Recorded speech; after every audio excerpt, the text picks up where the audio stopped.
चलो, प्रेम की गंगा बहाते चलो, प्रेम की गंगा बहाते चलो। राह में आए जो दीन दुखी, राह में आए जो दीन दुखी, सबको गले से लगाते चलो, प्रेम की गंगा बहाते चलो।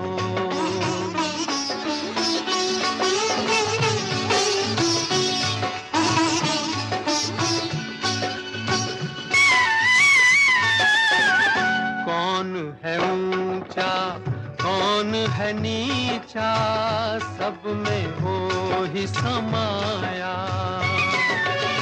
भेद भाव के झूठे भरम में ये मानव भरमाया।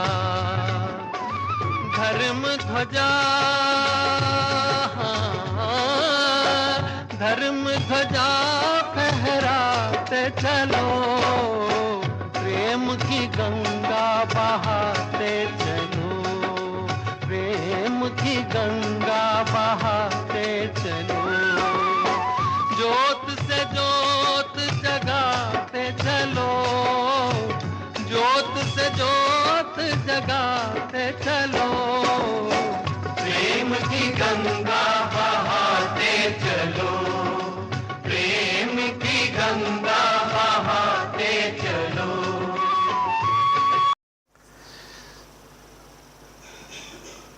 प्रिय प्रेमियों, प्रत्येक मानव कहीं ना कहीं आस्था रखता है, धार्मिक स्थानों पर जाता है, महात्माओं की सेवा करता है, दान पुण्य करता है, उपवास रखता है, भजन कीर्तन करता है, उपासना, पूजा अर्चना और अन्य भी तरह तरह के उपाय करता है। क्यों? वह चाहता है मैं सुखी हो जाऊं। किसी ने कहा है, कोई तन दुखी, कोई मन दुखी, कोई धन से रहे उदास, थोड़े थोड़े सब दुखी, सुखी हरि का दास। हरि का दास।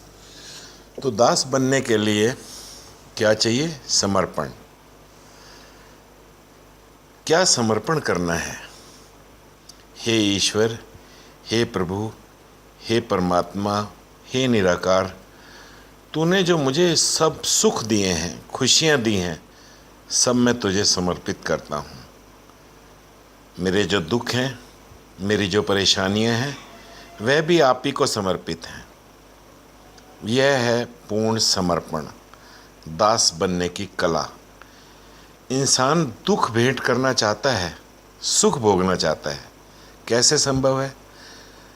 दुख और सुख सिक्के के दो पहलू हैं, एक के साथ दूसरा आएगा ही। जब दोनों समर्पित, तो मैं भोगने वाला नहीं हूँ, महज एक निमित्त मात्र हूँ। एक परम शांति मिलेगी समर्पण के बाद। आओ देखिए, हम अपने दुख के लिए हमेशा किसी दूसरे को जिम्मेवार ठहराते हैं। यदि पति है तो पत्नी, पिता है तो पुत्र, पुत्र है तो पिता, मालिक है तो नौकर, नौकर है तो मालिक, जनता है तो सरकार, सरकार है तो जनता। सबसे पहले अपने दुख के लिए दूसरे को जिम्मेदार ठहराना बंद करें। जीवन से शिकायत करना दूर करें। कोशिश करें कि हम ज़ीरो कंप्लेंट लेवल पर रहें।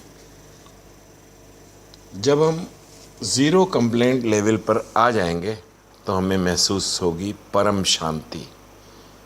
विचार करें, कहाँ पर हम दुख या सुख का अनुभव करते हैं? यह है हमारा मन। मन के कारण ही दुख महसूस होता है, मन के कारण ही खुशी सुख महसूस होता है। तो हम मन पर ही क्यों ना काम करें? हमने अपने मन को बीमार कर रखा है। इसे बासा भोजन देकर या अच्छे भोजन की कामना में लाकर। जो इस मन को खिला रहे हैं वह खिलाना बंद करें। जब भी मन में कुछ विचार आता है, वह या तो पास्ट बीते हुए कल का या जो आने वाला कल है। जो बीत चुका है हम उसमें कुछ कर नहीं सकते। आने वाला कल हमारे हाथ में नहीं है। मन को पास या फ्यूचर की खुराक यानी कि भोजन देना बंद करें, इसे वर्तमान में रहने दें। Use your power and stop giving diet to mind, neither past nor future. In short, stop talking to yourself.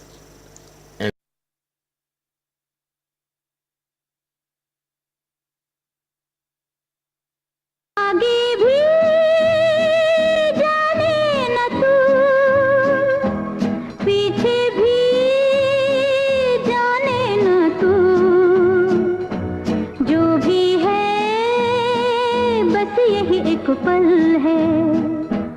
आगे भी जाने न तू, पीछे भी जाने न तू,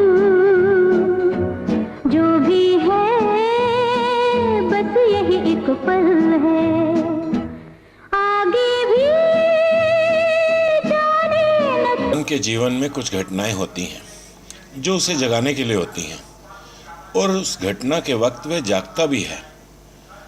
बहुत उत्तम विचारों से वह युक्त हो जाता है, जैसे ये संसार तो एक सपना है, मैं यहाँ पर परमानेंट नहीं हूँ, ये मोह माया सब मिथ्या है, क्यों किसी का हक दबाया जाए, क्यों किसी को दुख दिया जाए, मैं भी जीऊँ, औरों को भी जीने का पूरा अधिकार है, ये तेरा मेरा अपना पराया सब भ्रम है। ऐसे वक्त में वह ज्ञानियों जैसी बातें विचार करने लगता है।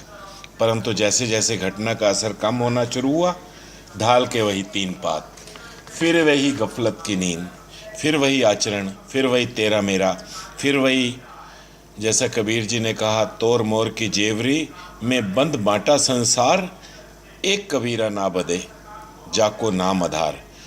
अर्जुन जब युद्ध के मैदान में भगवान श्री कृष्ण से कहता है कि ये मेरे दादा हैं, ये मेरे गुरु हैं, इनसे युद्ध करके इनको मारकर मैं कैसे सुख पाऊंगा, इसका मतलब उसे युद्ध करना, मारना, खून खराबे से कोई लेना देना नहीं। मतलब है तो मेरे दादा, मेरे गुरु। यदि यह और किसी के दादा या गुरु हों तो उसे कोई आपत्ति नहीं है। जरा इसकी जड़ में चलते हैं। यह मोह, यह ममता ही सारे फसाद की जड़ है। और भगवान श्री कृष्ण ने अर्जुन का मोह तोड़ा और केवल कर्म करने की ही प्रेरणा दी। डू यूर ड्यूटी, जिसकी ज़रूरत है, और कर्म का फल तेरे हाथ में नहीं है, ये फ्यूचर है, अपना पराया पास्ट।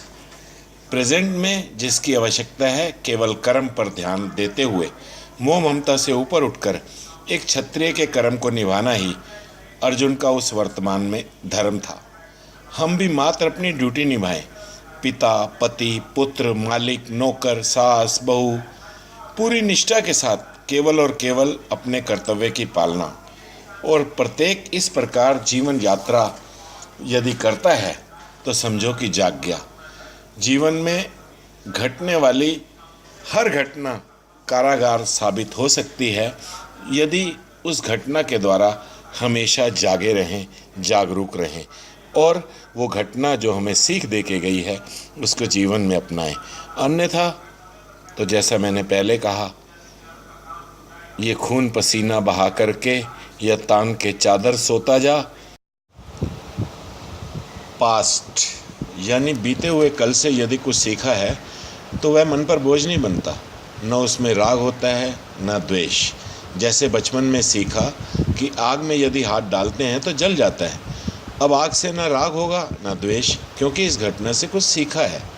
अन्यथा पास्ट के कारण ही ये अहंकार, ये ईगो उत्पन्न होता है, और व्यक्ति जितना अधिक दुखी, समझ लें कि उसकी ईगो भी उतनी अधिक है।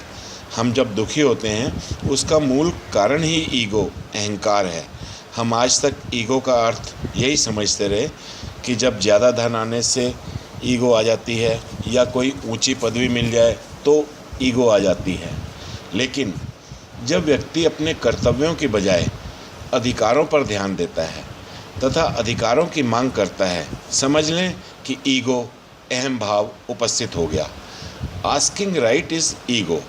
ज़्यादा ईगो ज़्यादा दुखी, कम ईगो कम दुखी, नो ईगो शांति।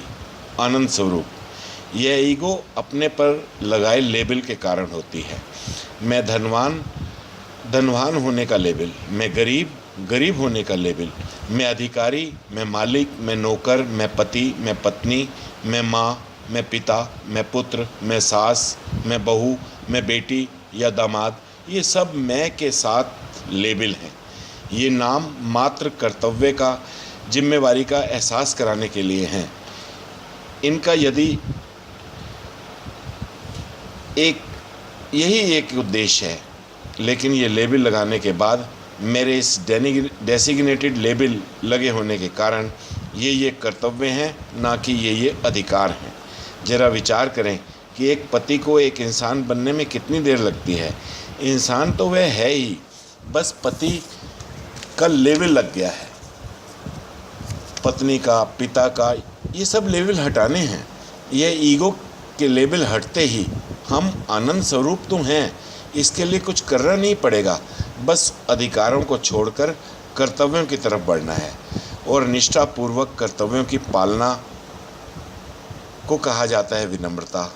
और लेबल अनुसार अधिकार मांगना, ये है अहंकार। Must remember, rank does not dignify a man, man dignify his rank. Respect is commanded not demanded.